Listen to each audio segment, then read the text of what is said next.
आपण पाहत आहात RK न्यूज, बातमी तुमची, आवाज आमचा। कोल्हापुरात जनरेटरला आग, सुमारे 5 लाखांचे नुकसान। कोल्हापूर शहरातील दसरा चौक ते व्हीनस चौक मार्गावर असलेल्या एका आर्थोपेडिक सेंटरच्या जनरेटरला अचानक आग लागल्याची घटना घडली। या आगीत अंदाजे 5 लाख रुपयांचे नुकसान झाले असून सुदैवाने कोणतीही जीवितहानी झाली नाही।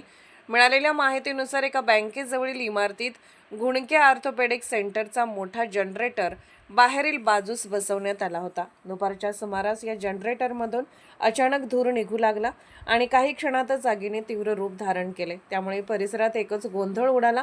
घटनेची माहिती मिळताच कोल्हापूर महापालिकेच्या अग्निशमन दलाने तात्काळ घटनास्थळी धाव घेतली।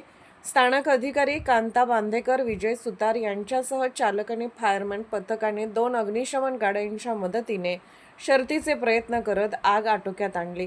वेळेत आग विझवल्यामुळे मोठा अनर्थ टळला। या आगीत जनरेटर पूर्णपणे जळून खाक झाले असून अंदाजे 5 लाख रुपयांचे नुकसान झाल्याचे सांगण्यात येत आहे।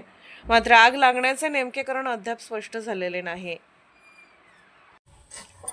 RK न्यूज चॅनलला लाईक करा, शेअर करा आणि सबस्क्राईब करा।